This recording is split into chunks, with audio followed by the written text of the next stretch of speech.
How's it going, everybody? Welcome back to a Lumix Live. Obviously, we've had a couple of weeks off between the Thanksgiving holiday in the U.S. and some travel I had the week prior. So yeah, I'm kind of excited to actually get back.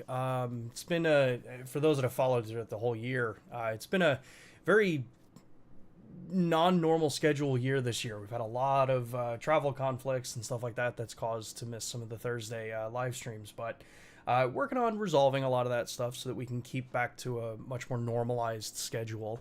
Though I feel like a broken record saying that numerous times. Stuff always comes up, but we are back, and I got a pretty interesting set of things to talk about today for the various exposure tools in the cameras. Over the last probably about a month, I've been going around through the various Reddit forums, Facebook groups, and stuff like that, and kind of looking to see what people's questions are about the various tools that we have in the cameras and how they use them. And basically came up with a little bit of a demonstration here to kind of show you guys like how the systems work, what the various kind of pieces of information mean on the various tools, how to read them, how, like for Vlog, how a technically correct exposure looks versus the way I think a lot of people may actually choose to use some of these tools, and how you can use them to, you know, help kind of benefit your style of capture. So I've got my GH7 not actually hooked up over HDMI. I've got a top down on it so I can show you some of these features, because not all of these tools will output over HDMI. And that's one of the things that we're going to talk about, kind of the reasoning behind it, but also just kind of, you know, to be able to actually show you things like waveform and vector scope and that nature there. We are going to talk about some of the tools that primarily revolve around the video use side of your cameras.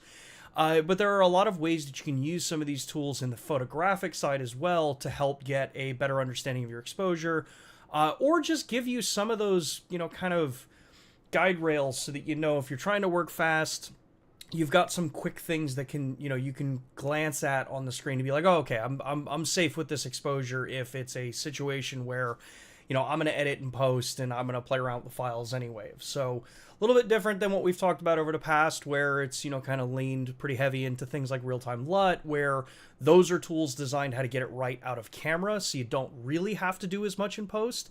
But that's kind of the beauty of the modern cameras, is that, especially with our lineup, is that we're giving you the tools so that you've got all of those bases covered. You're not locked into, you know, just having to either get it right in camera or lean on the editing side of it. So we've got a lot to talk about with that kind of stuff today. As usual with these streams, if you have questions that you want to pose, be sure to tag at Lumix USA, as you can see many people are doing in the chat right now. Just word of note, for those that are new to this stream, if it's a question about, you know, future plans, future products, firmware updates, all that kind of stuff, I do not answer those questions because I don't have information, and if I did, I couldn't tell you anyway. But you can also use the chat, and more importantly, the comment section after the video is posted, to post additional questions or recommendations for things that you want to see on future streams, or even use that as an ability to drop in like, hey, I would love to see Lumix do X, Y, or Z in the future as well. If it's in the comments, it's much easier for us to be able to review later and get those over to our engineering team and our product planning teams, and kind of be able to go through them. So with all of that said, I want to remind everybody in the US about Lumix Pro services. We are just off of the Black Friday period and Cyber Monday period, and I know from everything I've seen, we have a bunch of new Lumix users and some expanding their Lumix equipment in the industry. So if you have purchased a new Lumix camera, or for yourself, or you're getting that camera for somebody else, be sure to take a look at Lumix Pro Services. Just making a new purchase, you get access to the red tier.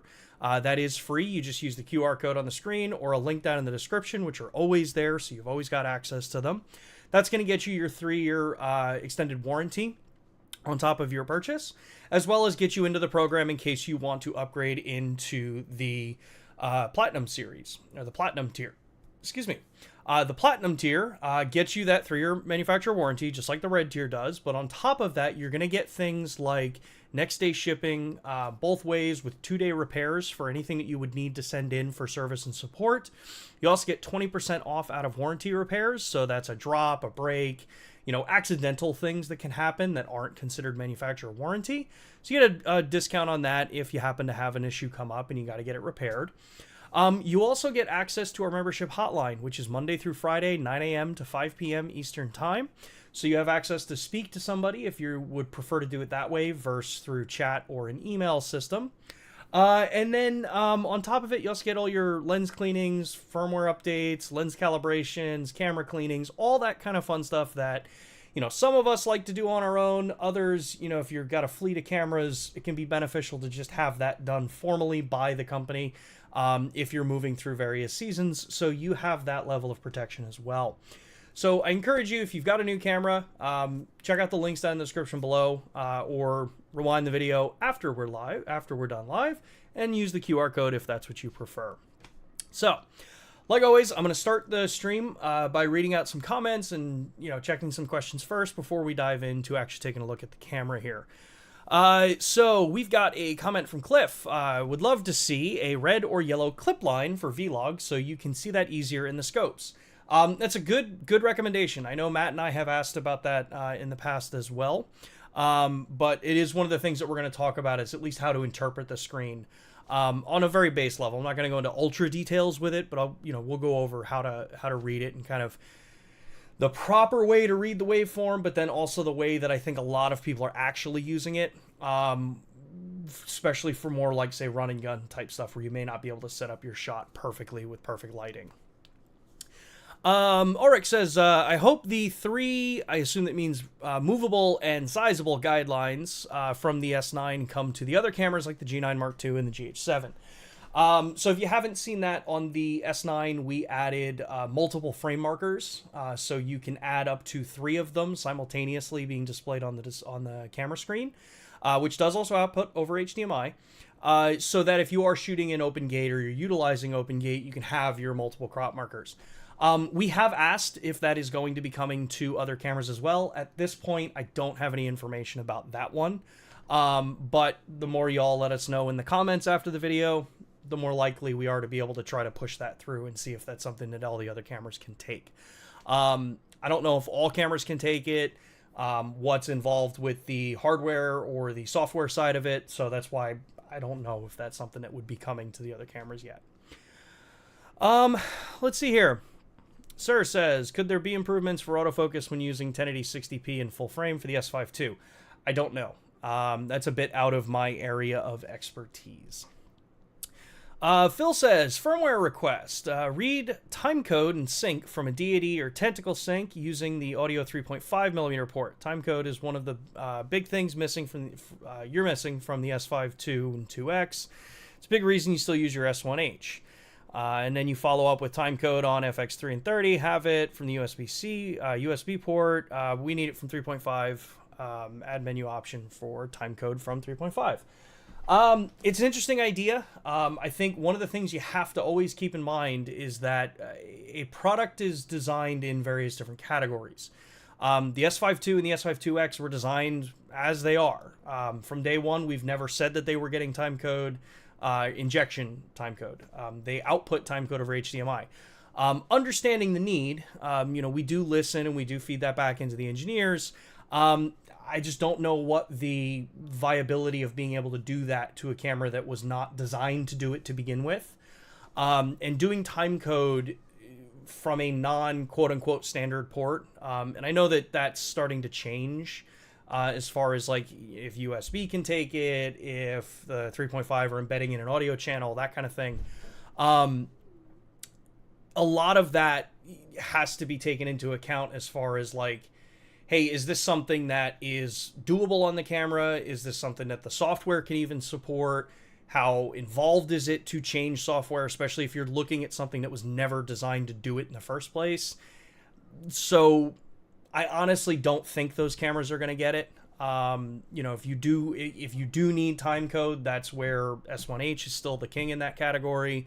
The GH7, the GH line, the modern GH line has timecode in, and then the box cameras, if you're able to get those still. That's kind of just where it is at this point. The S5 Mark II and the S5 Mark IIX are hybrid cameras, so they are designed for both photo and video, where the S1H was designed, yes, it is a hybrid camera, but it leans much, much heavier towards the video production use cases, which is why it got that Netflix Post-Technology Alliance certification, because of its use cases and what it was, designed for from the get-go. Let's see here. Hey Sean, nice to see you again and hope you had a great safe travels. Always appreciate the info provided on these streams. Well, thank you for continuously tuning in, McCary. It's always good to see a lot of repeat faces here, especially even aside from that, it's also great to see a bunch of new faces as well. Phil says the 4K quality of the stream looks good. Yes, we do stream in 4K on these streams, and I'm actually thinking about putting on the streams in the future actually like my equipment, like what I'm using for the streams, because the main camera is an S5 Mark II, goes out into an Elgato 4K capture card, like actually in my computer, and then we broadcast through OBS, or in this case Streamlabs, at 4K. So we are doing live 4K broadcasting. I've got enough bandwidth at like 30 megs for the upload, so we try to do this as best we can. I've changed it down to 30 frames per second, just because Streamlabs seems to like that a little bit better. 60 frames I can do fine. We were doing that for a long time. But 30 is just a lot more reliable, even though I've got really solid internet here. So, and I use a 35 millimeter f1.8. Let's see here. Cliff says, will we see you and Matt at CES next month? You will see at least me at CES. I believe Matt will be there as well. I'm not sure who else from the team will be there, but yeah, we will be at CES. So if you're going to be in Las Vegas or you're attending the CES show, swing by the Panasonic booth. At least I will be there. I'm 99% sure Matt will be there as well. All right, let's do one or two more questions or comments, and then we'll jump into the demo I've got here. Well, thank you, YouTube. Obligatory, we wish there would be a GX8 successor. It's understood. Would it be possible to ask for more programmable options for the lens focus ring, especially when in autofocus mode the focus ring is not being used? I mean, it's definitely possible to add. It's always possible to ask for this kind of stuff. That one kind of ties, pretty similar to like the timecode thing. Certain features and functionality like that, while yes, modern mirrorless lenses are focused by wire, which for those that don't know means there's no physical coupling between the focus ring and groups or the elements in the cameras. If you go back to older lenses and you feel those lenses, where they have like true hard stops, that's because they're mechanically coupled to the focus elements. That has some benefits. It has some negatives. It depends on, what side or, when you've kind of entered this industry, is how I typically like to put it. But one of the possibilities that typically means is that, well, because it's an electronic signal, you theoretically can read it just as a positioning sensor, because it's all relative to in a very simplified way, a band with metal contacts that as it rotates, it picks up the positioning of it. Being able to go in and reprogram software to read that for maybe, say, a different function, while theoretically possible, it all comes down to what the software is designed for and how long it would take to potentially rewrite software. Is it even possible on the engine? So stuff like ideas like that are exactly what the engineering team always looks for, right? We have ideas of things that we want, but the more we hear from you, the users, photographers, videographers, the more we hear from you about how you would utilize these kinds of things, the easier it gets for teams to say, hey, we can allocate resources to go do this, or even just investigate, is this possible or is this not possible? So I love ideas like that. I would love to be able to do that as well. I know Matt and I talk about it a couple of times where, to the point when we're using autofocus with, especially with the newer cameras, that ring kind of just sits there. You're not really using it for anything else. And if you could assign it to something else, it would be a really cool benefit. But a lot of times you do have to keep in mind that those kinds of changes can take a lot of effort, a lot more than people may think. Because none of us here, none of us in this chat, none of us that are, you know, in my side here are experienced or know enough about how the software is written to make any kind of estimation of how easy or hard things are. Safe bet when it comes to software, it's a heck of a lot harder than you think it is. So, but it's a really good recommendation. All right, and then the last one I'll take for right now, and then we'll jump into going over with the camera, is from Rhett, and says, have you ever noticed that Vlog monitoring LUTs look a little bit more washed out than when you're editing? Is this to intentionally give you a better idea of dynamic range or something? So the monitoring LUTs. There's a couple things at play when you are monitoring any kind of look on a camera, right? A lot of times when we're doing the edit side of the process, we're working on either color calibrated monitors, or you're working on, and this is a very generalization, I know not everybody's doing this, but like, as an example, I work on a 48-inch LG OLED television for my computer display. Everything looks different on that display, even though I've, you know, and I calibrate it so that it's properly calibrated for color. Everything looks different on that than it does necessarily on the camera and on the screen that you have on the cameras. And a lot of that's because, for one, the screens that are on cameras are relatively calibrated, so they're pretty close, but they're not always the closest. And there's a lot that has to be kind of, I don't want to say compressed, but your viewing experience is different, especially on cameras. You know, you go from the viewfinders are OLED, but not all of the rear screens are OLED. Some of them are still LCD. Actually, many of them are still LCD. So you start kind of running into where you're looking at multiple different display mediums. So the LUTs, while they're designed to be technically correct, right, or technically designed to do a very specific job, those are usually created in a, you know, kind of more, I don't want to say scientific, but a much more controlled environment, right? Within this display gamut, within, you know, this type of display, or in this lighting condition, where then you look on the camera, you don't really know if that display is going to be, and this is because all manufacturers have different specs for it. You don't know what color temperature that display is calibrated to. I don't know of any camera that allows you to actually go in and actually do a calibration to the display.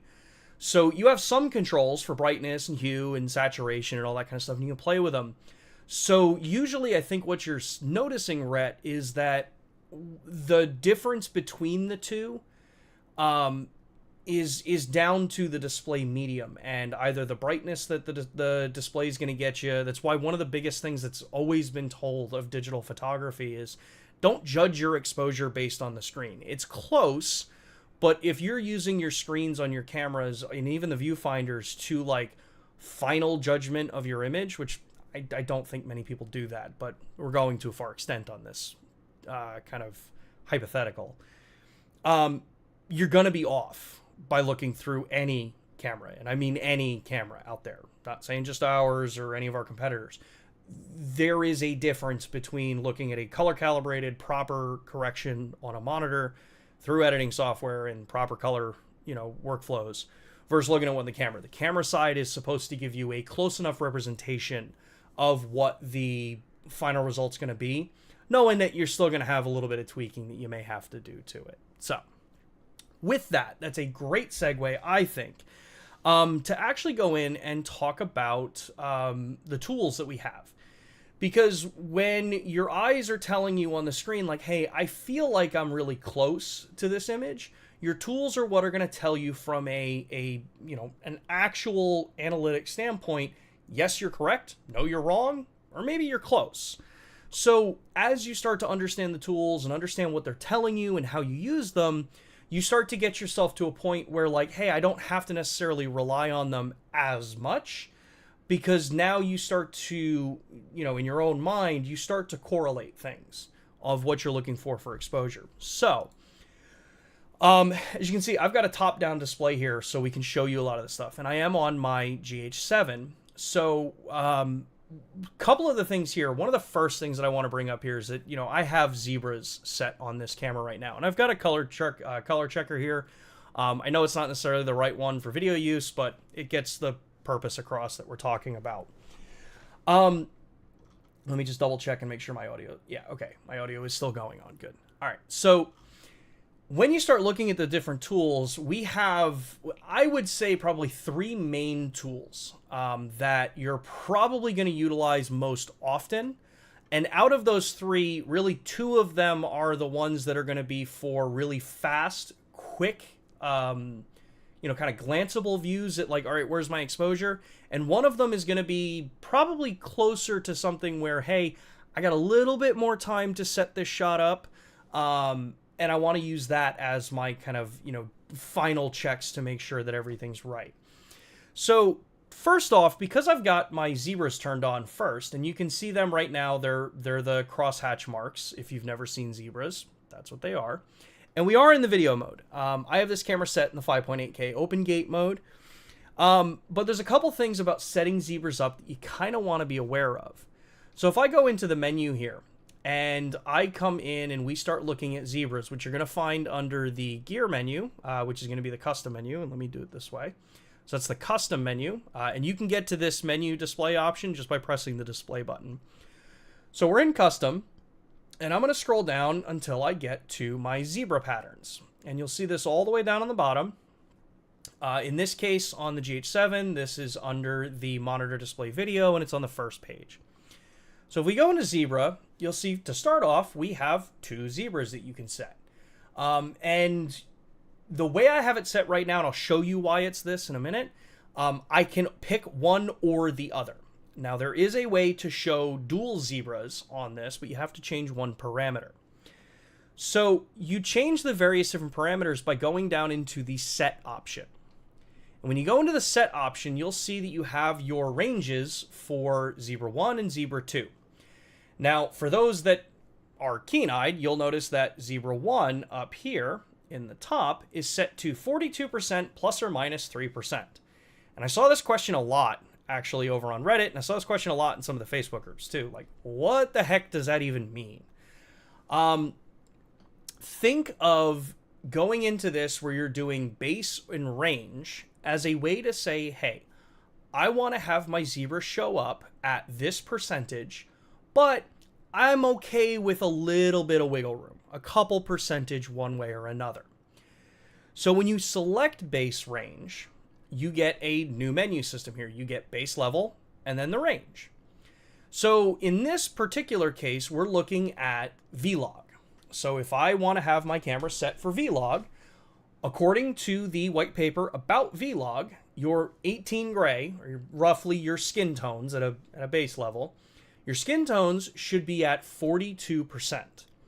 And that's because that's where Vlog is characterized for its maximum dynamic range. That's where you can then, if you've got that exposure, you can say, hey, with supplemental lighting, I know I've got X number of stops over and X number of stops under within that curve for the exposure.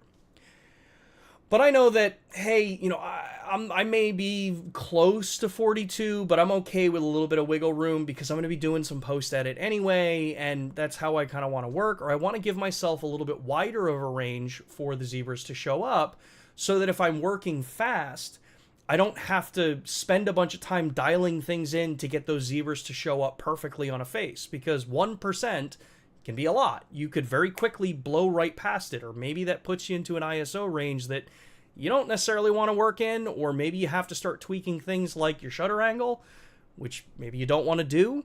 So you have that ability to say, hey, I'm working in Vlog, so I'm going to set this to 42 IRE. If you're working in Arri Log C3 on the GH7, my understanding is that that's 43, so it's a slight little difference.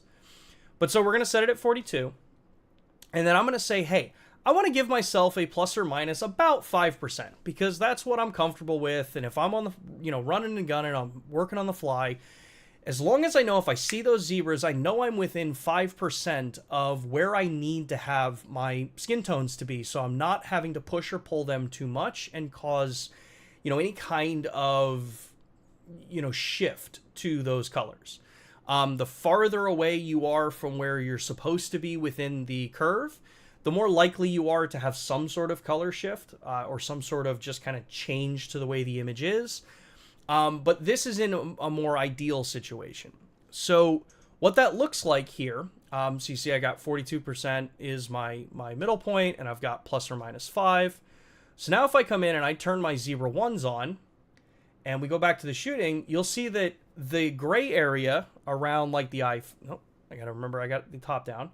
Around the iFixit, around the kind of, bloom from the light that I have on here, you see that those are highlighting. That's telling me like, hey, those are the regions that are in, the right range that I want it to be. So if I take my color checker and I move this to a gray card, and again, I know this is not the right color checker necessarily for this. So if I move this into the right spot, let's get back on focus there.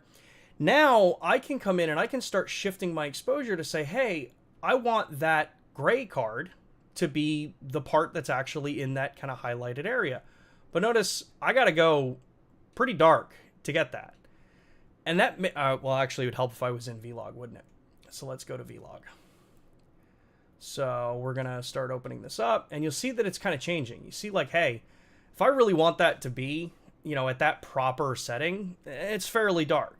If I'm running a gun and this image is way too dark, I've got too much information shoved down into the shadowed region. Now, if I come in and I go back to my zebra patterns and I do set, and I change this because now I'm in Vlog, it's at 0. So if I change this to 0 stop, and I want this because it's going to minimize at 0.2. So I've got 41 to 44% is my range. It's not really telling me like, hey, this is going to be great. You're going to be, yeah, sure, your skin tones are going to be in the right spot. But to properly fix this image, that means I'm going to have to start adding more light. It's not really as conducive to run and gun. So what a lot of people do is they'll go into the zebra patterns, and you'll go in and set a kind of set percentage. So in this case, I've got 85%. That's the highest value that I've got on these zebras, especially now that I'm in Vlog. So now, if I go in here and I remember to set this to zebra 2, you see I've got nothing showing right now because I'm relatively quote-unquote underexposed with this. But I can start to open the aperture up, and as I start to get brighter and brighter, you'll see that I'm starting to get to that white point on that card where that white point is now showing me that, hey, that area is in about 85% of your available scale that you've got. And Vlog has a different maximum. So if I remember right, and I have to double check this with Matt because I always screw it up. I think 80 or 85 is the clip for it, or 85 is the clipping point of it. So the way you'd end up using this is say like, hey, I'm seeing those clip points now. I'm going to back it down, in this case, by 1/3 of a stop. Yeah, 1/3 of a stop. Now those clipping points have gone, and now I know that I'm not losing any of my highlight information. That white part of the gray card will be within range so that as I start to play around with the image later, I know I'm not losing any of that information. That means that I can push my shadows back down. I can bring my midtones back, but again, you have to keep in mind that you may get a little bit of a shift when you do it this way. So going back into it, if I go in and I say, hey, I don't want zebra 1 to be base. I want zebra 1s to give me, say, a 50%. So that's about the closest you're going to get to the 42 IRE. So now when I look at this and I have my zebra set up again, you'll see that I also don't really have much. Actually, I have to remember to change it to zebra 1 and 2. Now you'll see that everything that's there is now over 50%. So as I start kind of going back and changing my exposure down, I can start to lower this down a bit more. And you can start seeing those shadow regions, which are dropping below 50% because now your zebras aren't showing. I can go down, get myself to a relatively comfortable point where, okay, some of this image is properly exposed, some of it's not.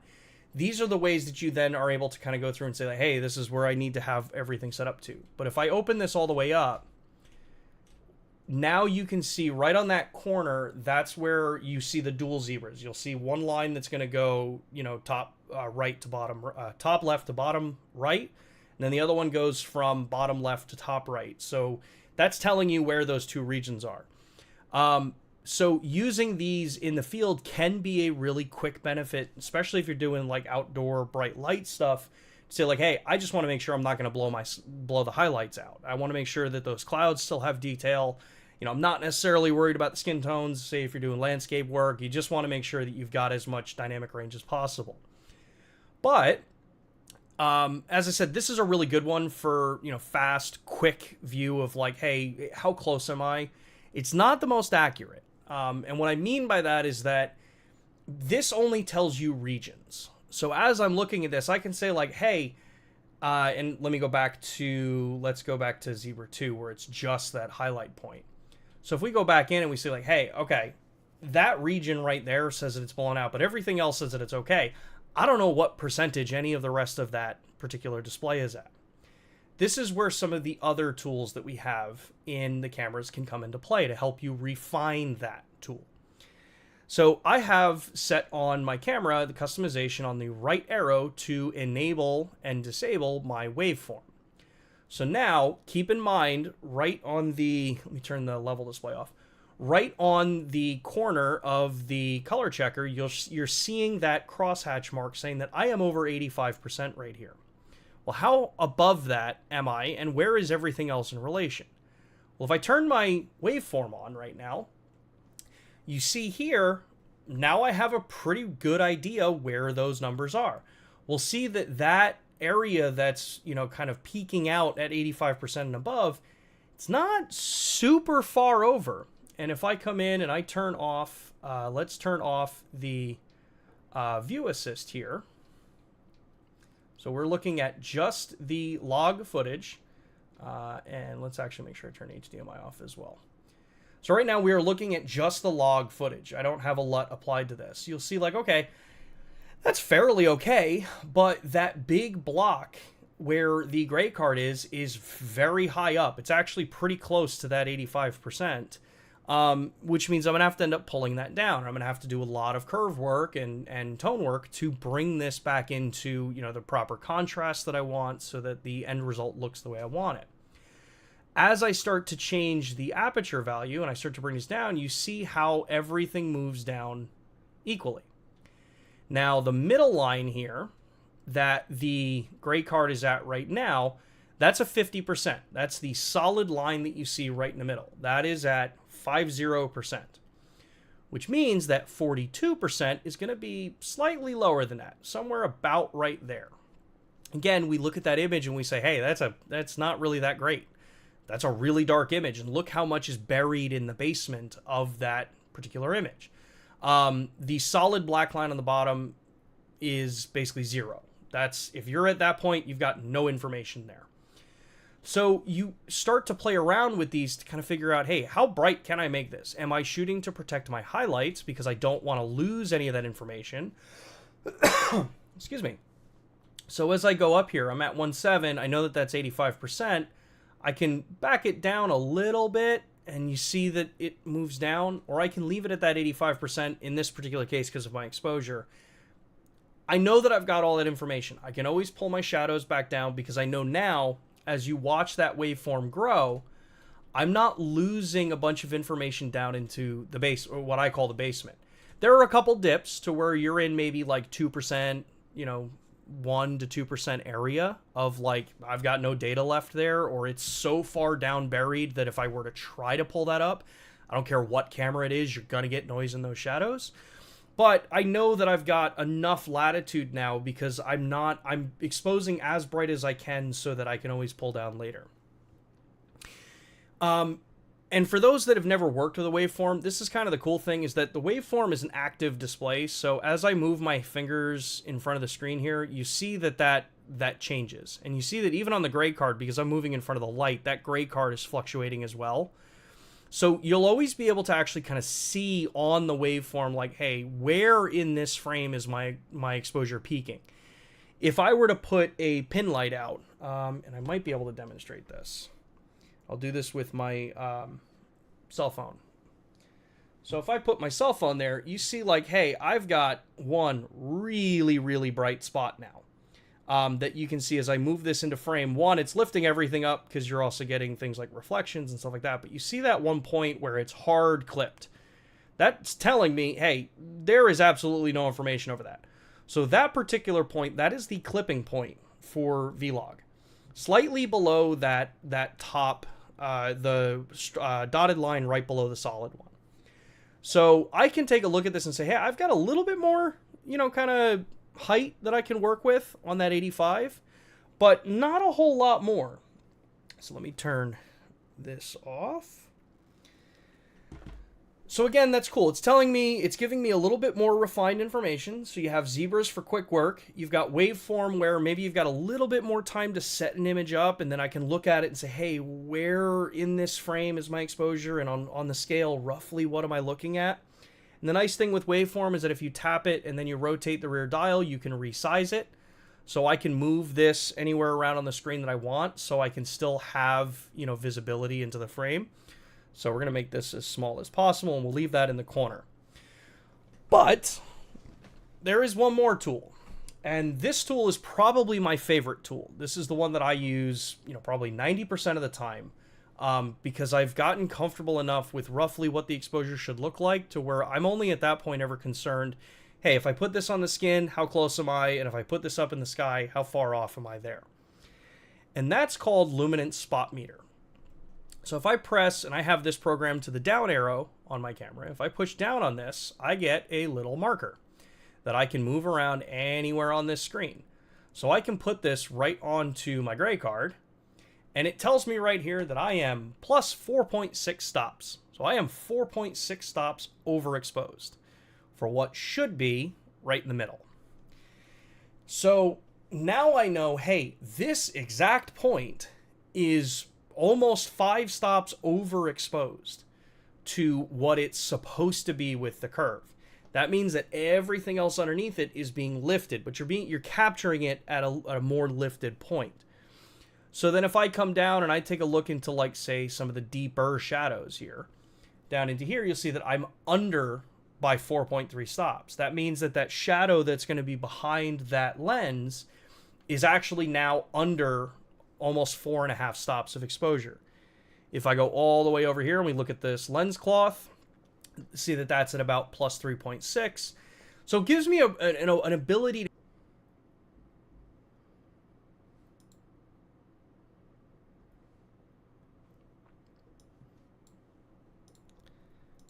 come on. Okay. I think we're back. I see it there. I see it there. And I see it there. We're back. All right, let me mute this. Okay. I guess as Fielding says, YouTube is upset that I took a break. All right, everything's back. My entire computer just went like, no, I don't want to do this anymore. So we're back. What was I talking about? What was I talking about? Yes, the differences between a lot of these tools here. So if we go back in, that's going to be a fun one when all of a sudden you just see me freeze and go back into it. So we are back. Hopefully I didn't lose too many people there on the stream, but we'll have the stream, posted right after anyway. So yeah, so when you start looking at these, kind of various different, tools that you have, being able to, use something like, in this case, the Luminance Spot Meter to go through and say, hey, where in this frame is my various exposures, allows me to then do, maybe more, kind of controlled lighting setups, right? If I'm going to go in and I'm going to say, hey, I want to, fully control lighting for this particular shoot, right? I want to control how much my, shadows are. I want to really be able to dive in there and say, hey, I want this many stops of dynamic range captured. Luminance Spot Meter is the tool that you would use to do that, because I can go in and say, like I showed before, I can go in and say, hey, I know, for full control over this right now, my gray card in this exposure says that I am plus 4.7. But if I come in and I adjust my exposure down so that this is showing at 0 stops, and I think it goes to it's about F11, so we're about as close there, right?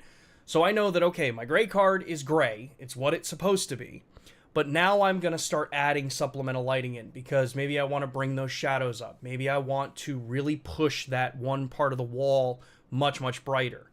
That's where you start getting into why I said in the beginning, where Luminance Spot Meter isn't really designed for fast, quick work where, hey, I need to be able to go in and out and be able to run and gun and say exactly what region or where my skin tones are, because it's a little less intuitive to work with in a fast method. It works incredibly well if you're doing static shots. So say like I'm doing landscape work and I want to be able to go in there and say like, hey, I want to film this beautiful scene, and I just want to make sure that the sky or that my clouds aren't completely blown out or that they're right at the cusp. This is where I can come in, and because I can demo this here, I can show you exactly what that looks like. I can go in and say, for this demonstration, let's use our imaginations and say that this gray card is a pure white cloud in the sky, right? So I can come in and I can start adjusting my exposure to say, hey, I can keep bringing this up. We're at 5.5 stops, 5.2 stops. So somewhere between that 5.5, 5.4, depending on, where I'm casting a shadow from my main lights, I know now that that particular spot is not going to be blown out. When I bring this into software, when I bring this into Resolve or Premiere or whatever it is, I can then go in and actually start pulling that back down through use of highlight, or if I'm shooting in, say, ProRes RAW or Blackmagic RAW, I can use those tools to then start to pull those highlights back, make my adjustments. And I know that if I want to take, I gotta remember that I'm doing a top down. If I want to take this lens and I want that lens to be like the proper black that I see in person, I can then go in with my tools in post, my curves, my adjustments, masks, all that kind of stuff, and I can start adjusting those various areas to then bring them to the point that I want them to be. That's kind of like the fast way that you could use a Luminance Spot Meter, because again, I still have that ability that when I toggle this on, I can come in and say like, hey, what's the screen in the back? That's 3 stops under. Well, maybe I want that to actually be like 4 stops under, 5 stops under. I want that to be closer to the basement, in its area.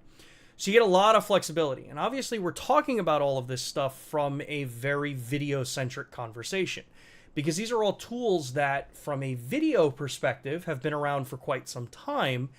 And within our cameras, from an S9 to the G9 Mark II, all the way up to, the GH7 to the S5 Mark IIX, they all have this. This is something that we consider as a standard feature. This is not something that should be segmented out based on the line of camera that you buy. So you have all of this. But from a photographic perspective, it's a bit different, right? Not all the tools are available for photography. So if I flip into the photo mode, you notice that one of the first things that you see is that, well, waveform disappeared. And that's something that we've had a number of people asking about, can we get waveform in the photographic mode? Waveform is one of those tools that from a videographer's perspective, you've had a lot of, good history with it. Like we talked about, it's great because it tells you where in the frame relative to left and right your over or underexposed spots are. It's calibrated that way. It changes based on the color profile that you're using, and it becomes a really useful tool. But in photography, that can be a very useful piece, but there are many more cases where it doesn't really make a difference. And I'll clarify why I say it doesn't really make a difference, because now if we go in, we've all seen this one before. This is your histogram for photography. You have it in video as well. I don't recommend using histograms in modern cameras anymore. If you're capturing RAW. If you're capturing JPEGs, a histogram can be very useful. Because what a histogram is going to give you is your kind of relative overall the entire frame. It's luminance values. So let's bring this up to say, 6400 for this example. We're in manual, and I'm going to start adjusting the exposure here. So we're going to leave the exposure at, say, about right there. And I have to turn, I think constant preview should go on. Why am I getting standardized exposure? Oh, because I'm in a different metering mode. Let's change metering mode. It's been a while since I was using the GH7 for photos. Normally, I use my camera for other purposes. Or is it because I have the HDMI on? Okay. So what the histogram is going to tell me here is it tells you how far under or over your, kind of particular images, right? When you look at a histogram, typically, if you want a quote-unquote properly exposed, it's going to look like a bell curve. It's going to be, kind of down on the left, down on the right, not really pushing up against the sides of it at all. And that's roughly what you're going to get out of a quote-unquote proper exposure. The reason why this is not always, kind of the proper thing to use is that it can be pretty misleading as far as, what makes a good image overall. As I'm going through here, you'll see you run into situations where because of the way the lighting is here, I can't get a bell curve out of this. It is a higher contrast scene. I've got a really bright, kind of card here. I've got a piece of white lens cloth over here. And then, you start kind of just realizing that you're not really going to get it. You're always going to have a spike on one side, and you just kind of want to see a more even distribution across. When you actually go in and you take a picture with our cameras, so if I take a couple here, if I go into playback, it's going to be upside down because I have the display kind of adjusted so I could show it here. We have the ability to come in and actually show you the breakdown of the red, green, blue, and then Y, which is your luminance channel. So you can see where on the scale the kind of exposures, spread out across. It just goes to show you that, again, histograms don't really help you that much. Even if I'm going to be shooting in JPEGs. What does help me more is, in this case, and let me turn the histogram off. What does help me in this particular case is being able to use things like Zebra or using Luminance Spot Meter. So with Zebras, I still have the control here. I can still go in and start clicking on some of these parts that allows me to come in and say hey, I can go up to 95% on this. Now, the key to remember with Zebras, though, still is that these are based off of a JPEG image, right? Off of a processed image. Raw data is still going to have some more flexibility than you're going to get with the tools that are measuring on your devices. This is true for all cameras. I don't know of a single camera that reads out what the raw, the raw data, its values are in this particular sense. So if I'm in, kind of capturing in photography, this is where I could take a look at, say, 95% for this one. And maybe I want to have this one around, that 50% again, right? Because I want to know where, my middle of the road is, and I want to know where my brightest point is. In this particular case, if I go in and I set this to Zebra 1, where it's at that 95%, I can come in and say, hey, I know now that right here at, f1.7, 6400 ISO, 2000th of a second, this image isn't going to be clipping anything really in the highlights because it's at 95%. That extra, when I look in and we look at, say, this particular point here that goes in and out as my shadow casts on it, that's in that kind of loose area where my raw software should be able to pull that back. But you get a quick idea, especially in landscape, when you use this and you say you set it to 95%, to say, hey, I'm setting up manual exposure and I want to dial my system back because I don't want to lose those clouds. I can do that. I can make sure that as I'm capturing, just like I would in video, that I'm not going to, lose all of that. I'll still have some flexibility in RAW to adjust these, but if I'm shooting to be able to just take the image and output it right away, I know I'm like right in the ballpark there. The other, kind of really easy way especially for things like landscape capture, where you have a little bit more time in your proper setup, and you can do this in portraiture as well, because you still have that control in portraiture, is to use the Luminance Spot Meter again. So Luminance Spot Meter, it just changes how it displays for your photographic purposes. So in this case right here, we see that right now it's telling me that gray card is at 85 to 86%, which means that it's very, very high. It means you're really, really up there in its brightness category. So as I start to take a look at this, in photography, the advantage is that I can start adjusting shutter speed to change that exposure. It's not as critical. So I can start bringing this and start lowering it down to where, like, hey, at 42%, that's, if I'm shooting in log, say I have this set for, log as my color profile, which I'm doing something I recommend nobody do. Don't shoot stills in log. Vlog will go into the percentage, even in stills. So you can see right here, this is telling me that, if I'm capturing this still for, to process it for Vlog as a JPEG, which again, I don't recommend, I know that that's technically a proper exposure. The second I change this out and I go to, say, 709, you see that it's about between 40, in this case, it's about 49, because now we're stills processing. If I come in and I change this to standard, you see that that's a little bit higher. It's 49 to 50%. So that's telling me, one, that also tells you between each of your color profiles where the kind of curves are different, because all curves that you work with for the different color profiles are going to change how the exposure is set. And it also shifts, in some cases, how your ISO value is. But the point of this being is that I can use this and say that this, again, we're going to use this particular gray card as representation of a pure white cloud in the sky. I can come in and say, hey, I've got latitude here. I can bring this all the way up, and you'll see you can go up to 103, 106, 109%, which is where it clips out at. So I can go in and say, like, hey, at 109%, that's where I see it. I can click this one down to 106, and I know that as far as a raw file goes, I got the room. I got the room to work with that file. I can bring those highlights back. They're not completely gone.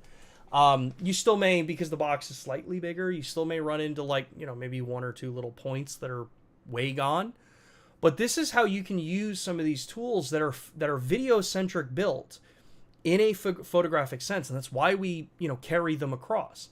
We carry the waveform, we carry the Luminance Spot Meter, we carry the zebra functionality over, we carry the dual zebra functionality over, so that you can still take advantage of these. You just have to think in a slightly different scale than in video, because many times in video, that's where you're looking at it as, if I'm going to be capturing log and then I'm going to do my work, in post to correct this stuff. Let's jump to some questions, because I saw a couple questions come through while we're at it, and we're going to run a little longer since I had that, almost 5-minute drop out there. Where did we stop with those questions before?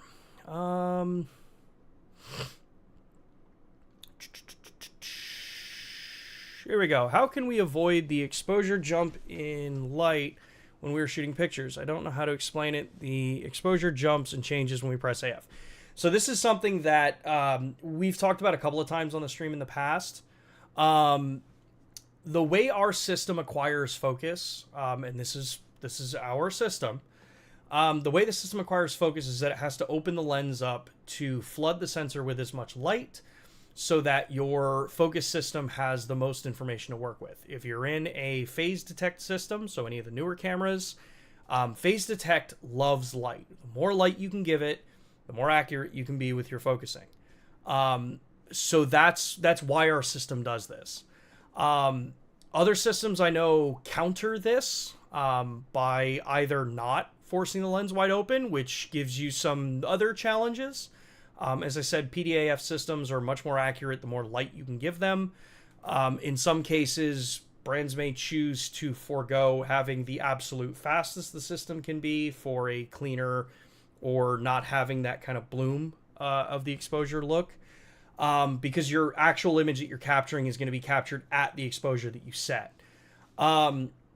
So within the current cameras that are out there, that system, unfortunately, that's how our system works. Works in continuous. In continuous, it'll do it on the first shot to acquire the initial focus point, and then PDAF runs all the information after that, so that's where your tracking algorithms and all that kind of stuff comes in. So then you end up not seeing it until you let go and half press again. Let's see here. McCary picked up another S9. This thing takes wicked low light indoor photos, but please add live view composite or some in-camera focus stack or sequence comp would be cool. Yes, I would love to see live view composite in the S9. I love live view composite. It is one of my favorite features within all of our cameras because we are still the only full frame camera doing it. So photographers that say we're not doing anything for photographers, name me another camera that's making long astrophotography easier for you in camera that doesn't cost you anything and lets you take those photos that would take hours to produce in any other camera. I'll wait. There are none. Yeah, live view composite is just one of those like seriously awesome features. I would love to see it on the S9. I don't know if there's a technical reason why the S9 can't.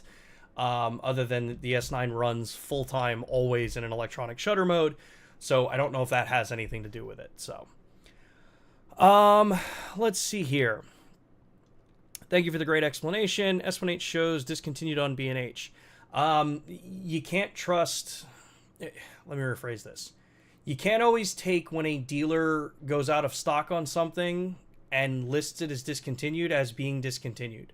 Many websites, because I used to work for photo retail, many websites, their default when they don't have inventory on hand is to auto flip to discontinued because maybe they don't want to take back orders. Maybe they don't know exactly either if they want to order more of a product, or maybe that's just how the system is for default. A dealer's website saying discontinued means nothing. A manufacturer will be the one that comes out and says whether or not a product is discontinued or not. So just keep that in mind. Yes, we know a lot of people shop at B&H, Adorama, Amazon, all the various different stores out there. There isn't really any centralized, like, hey, this is how you're supposed to market. I mean, there's common sense with it, but not all the sites. Some sites, that's just what their default is for one business reason or another. Yeah. Trini says, glad to see you. Great topics. Just something to pass to the team. I think a lot of us would love a cinema body for Lumix. Interesting idea. Let's see here.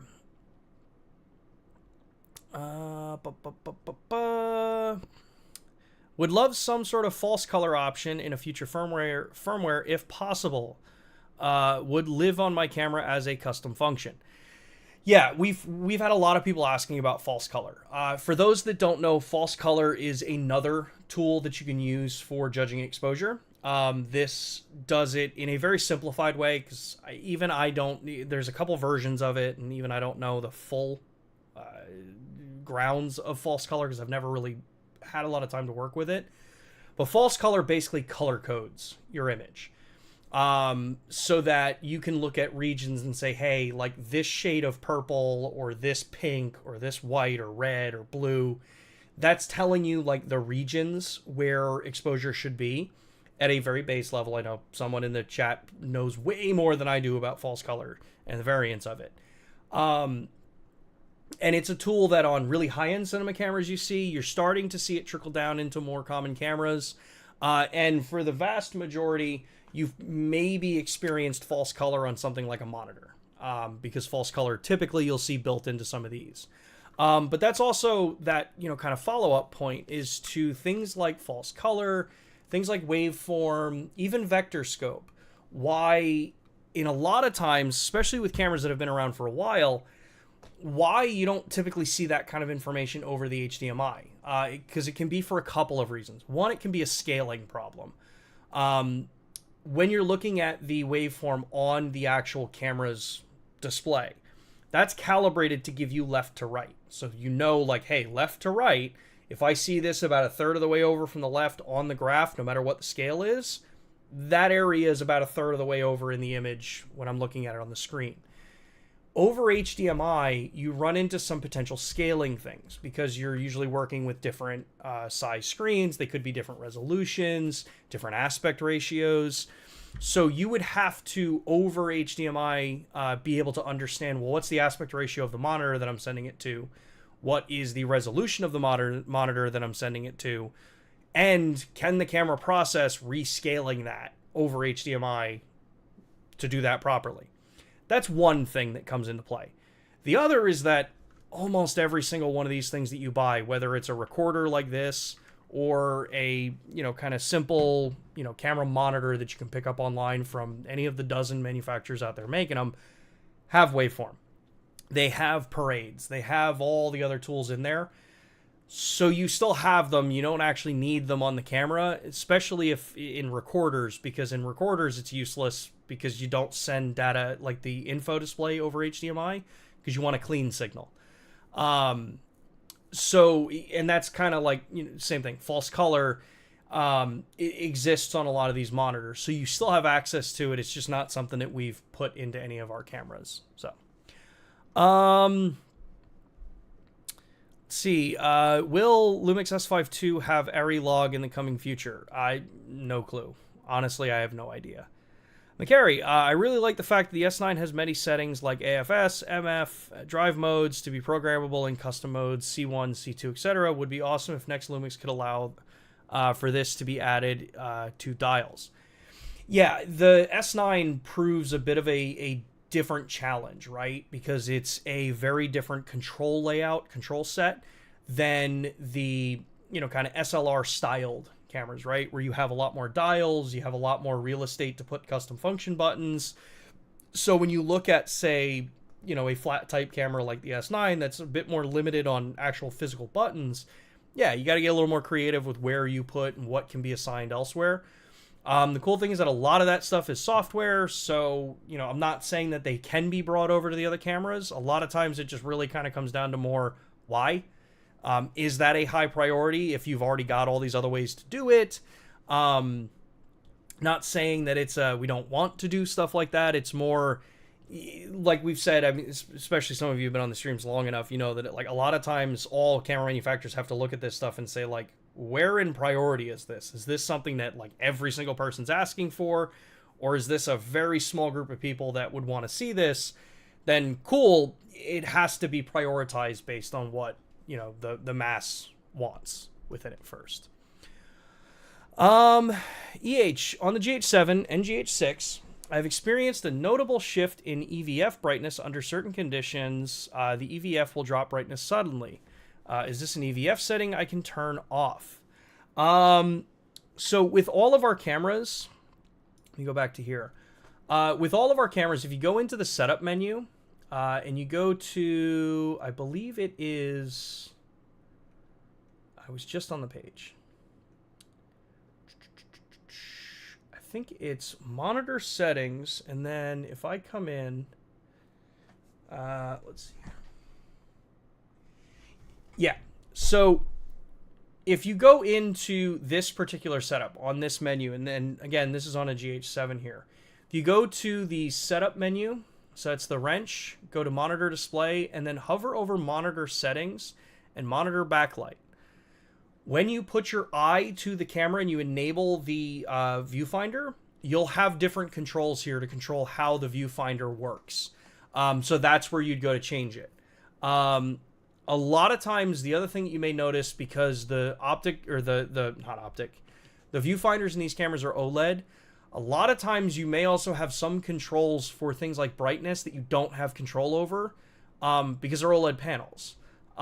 Sometimes there will be, subtle differences, but if you're seeing a drastic difference, it could just be either a luminance sensor that's saying like, hey, it's really bright, power's changing, that kind of thing. If setting things like brightness and all that kind of stuff doesn't change it, then that's where maybe, check with service department, things like that, because in my experience, I've never seen the LVF like kind of drastically change in brightness. and always judge it by the UI. Don't judge it by the image that you're seeing. Judge it by how bright or dark the user interface looks on it. If that is glowing, like blooming and darkening down, that's telling you that the panel is brightening and darkening, and not just the image that you're viewing.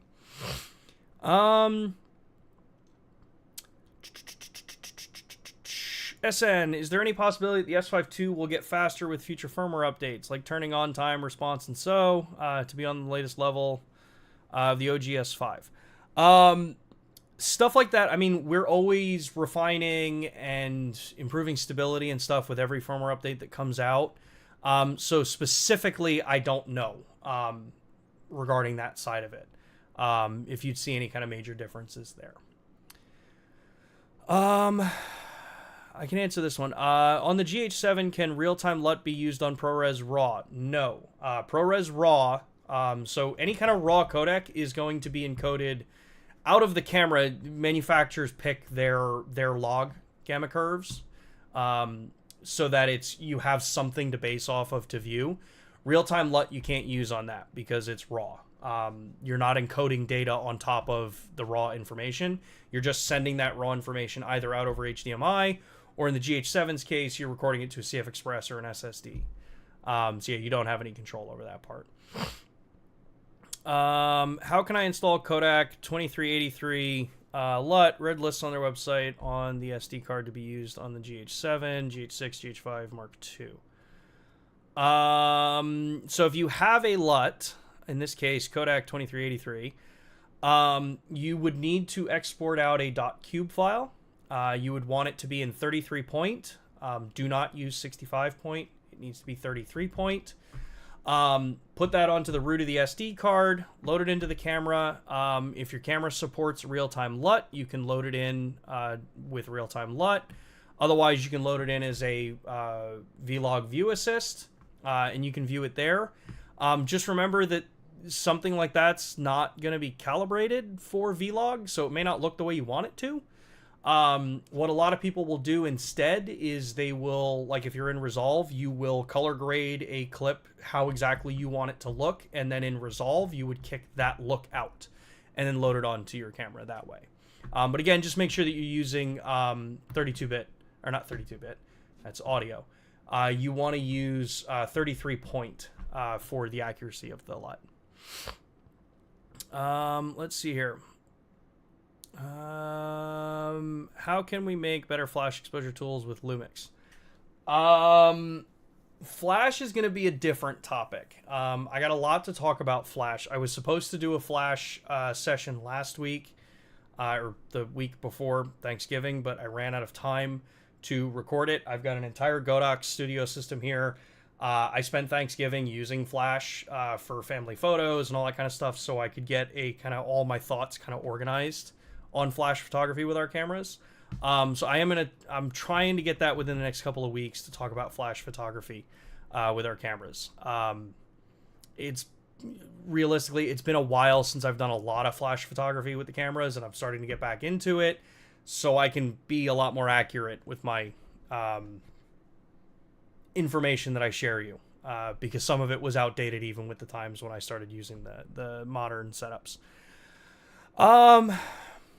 I have an issue with the GH7 and Lab. When there is any MOV file on the card, everything disappears. Is this a known issue? Where can I report it?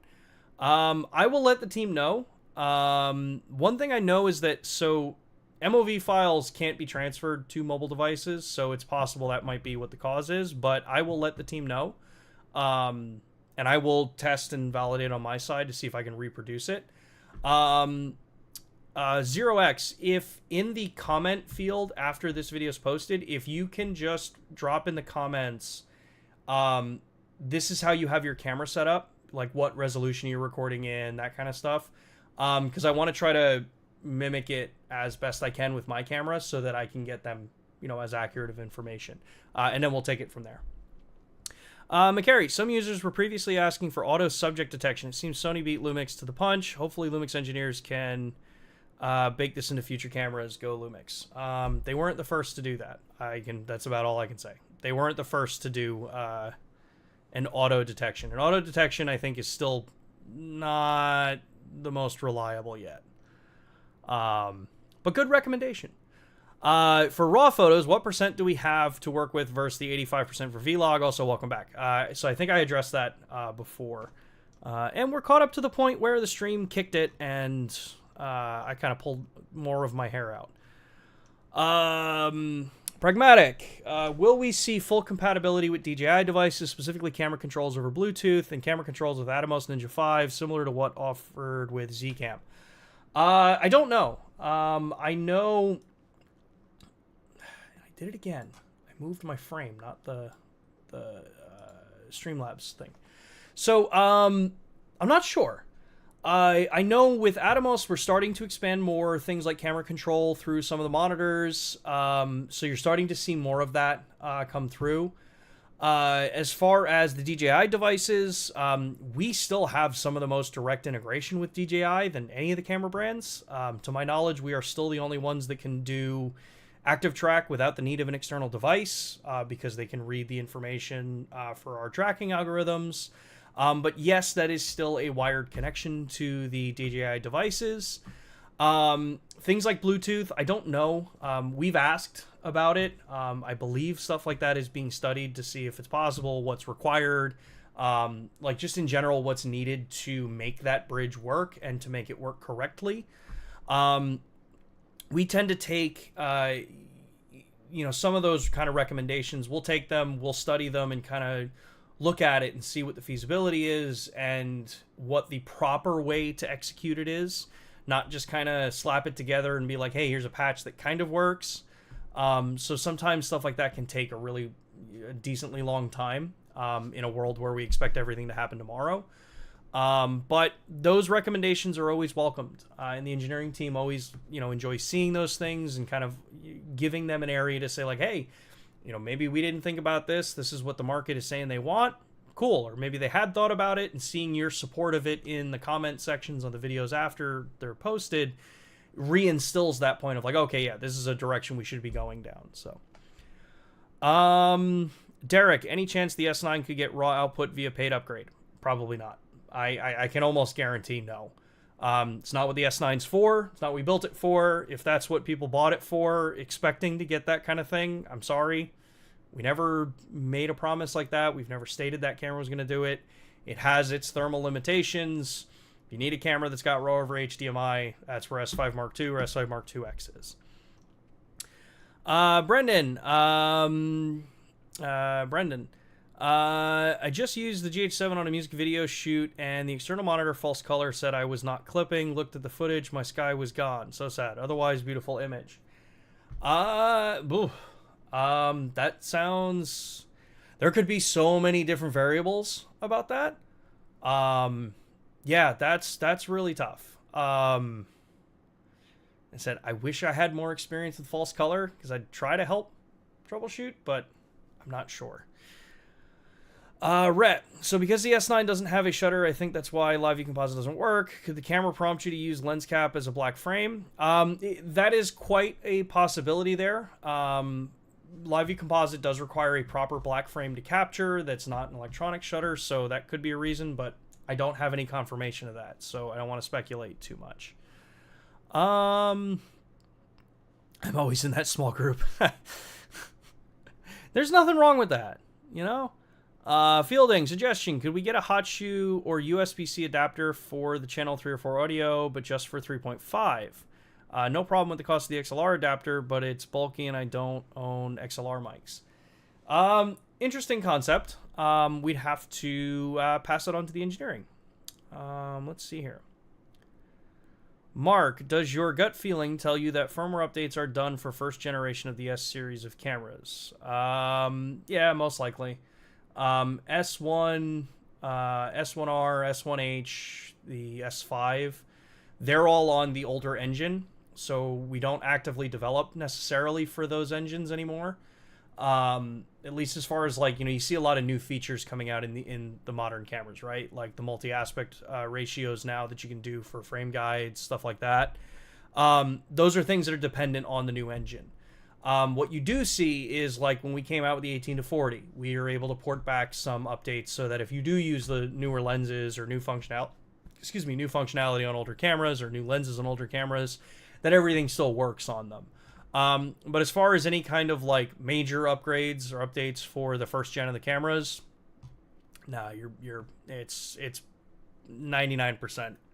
It's pretty much done. And they're old cameras too. So I think our track record on firmware updates of cameras throughout their life cycle has been pretty damn good. But they are older, so. Art, Andre asked if you ever received that email. I will double check. I have to double check our clutter folder for Outlook. I've had a lot of stuff get caught in that recently, and it's not one of those folders that I typically go to look at, so I will go check there. I had looked in my inbox, but McCary, all right, I'm going to take these last 3 questions, and then we will be calling it for today's stream. McCary says, can the G9 Mark II in playback mode show information to identify which videos are 4K 120, which are 300? That's a good question. I don't think it does that now. I think it'll tell you in the kind of side frame. Let me see if I can do it this way. I'm not going to be able to show it on screen because it's going to be upside down. But if I do a quick little video here, just record something quick, couple seconds, cool, go playback.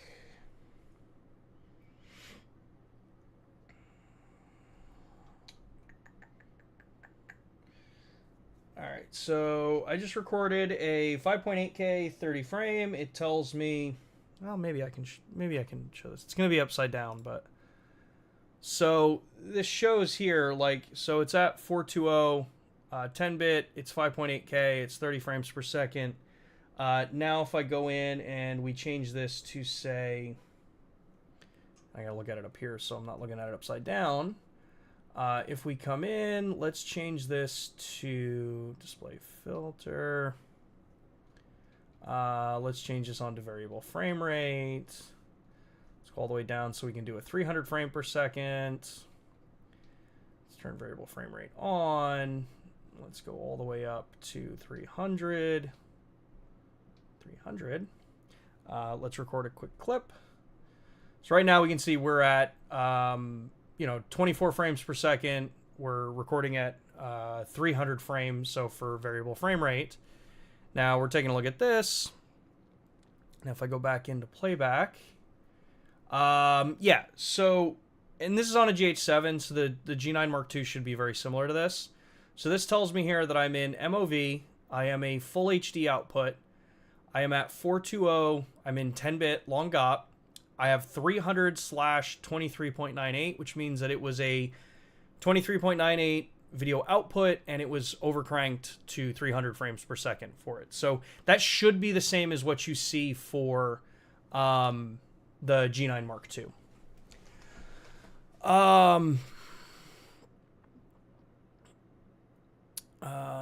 Let's see here. Is there a way while shooting in Vlog to have the waveform show the monitor LUT? I believe the waveform, when you do change the monitor, will adjust for the LUT that you're going to have applied. So I have to double check on that.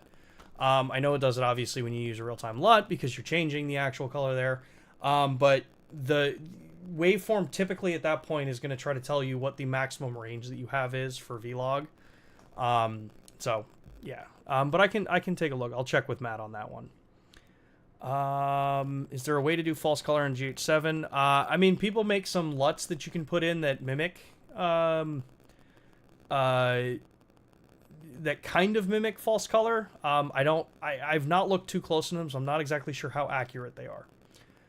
All right, last question I'm going to take here are comments from Woody. Could you please recapitulate about Vlog IRE value, waveform, zebra value, etc., to get exposure correctly during videos in a run and gun scenario? Newbie here. So this is probably the challenge, right? So there is correct exposure, and correct exposure is going to depend on what you're filming, what your scene is that you're filming. For run and gun situations where maybe you don't have control over any of the lighting, weddings, scenes like that, you would use things like zebras to set them to where your brightest points are, if that's what your priority is. If your priority is, I want to be able to not clip my highlights, you can set zebras to things like 80 or 85%, depending on how much, headroom you want to give yourself, so that when you are shifting your exposure, you'll see the zebras pop, and then you back down one so that they're not showing. That means that you're under the value that you set them to. That gives you a very rough indication that I'm about as bright as I can go to where I'm not going to lose my highlights. Now that gets challenging in things like weddings where you've got, lights and stuff where, you're not trying to protect, the filament in, like an Edison bulb. It's fine if that's glowing and that's, kind of bright. So that's where going to, say, like the base range, the base in a range where, like, hey, I'm really more concerned about skin tones. So like if I'm filming here, I want to make sure my skin tones are roughly right about the area I want them. I set my zebras to be, say, 42%, plus or minus 3 or 5%. As long as I see zebras on the face, I know that the face is properly exposed. But the challenge there is that maybe the rest of the scene doesn't look how you want it to look. Your waveform, again, it's another way to kind of just quickly run through and kind of see that you've got everything kind of roughly in the middle, that you're not losing super bright highlights. If you see it in that frame where those bright points are, you can kind of get a rough idea to say, like, hey, I'm not super worried about that particular bright spot because that's a spotlight, or I'm not super concerned about that, shadowed region because that's literally like the inside of, like, say, this coffee cup that's black. Like, I don't need to pull detail out of here. That's pointless to my image. It's fine if that's totally, kind of in the shadows. So to say, like, is there a correct exposure? There really isn't, because it's going to depend on the scenario that you're capturing in.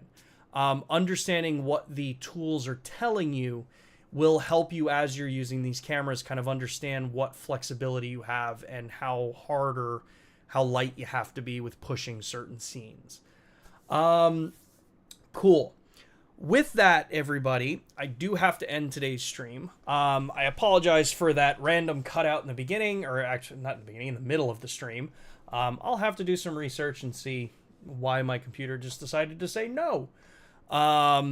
Other than that, thank you all so much for tuning back in, for the awesome questions, the awesome comments, the awesome recommendations. Anyone that put a future recommendation or firmware update recommendation or any of that kind of stuff, if you put it into the chat here, make sure to copy your comment and put it into the comments field after the video is posted. It's a lot easier for us to be able to read through them later, since the chat is timed based on when you put them into the chat. If they're in the comments, I can easily just go to one place, find that comment, and then we can, share those to the team. Outside of that, everybody, I hope you all have an awesome rest of your day. I hope you have an awesome upcoming weekend.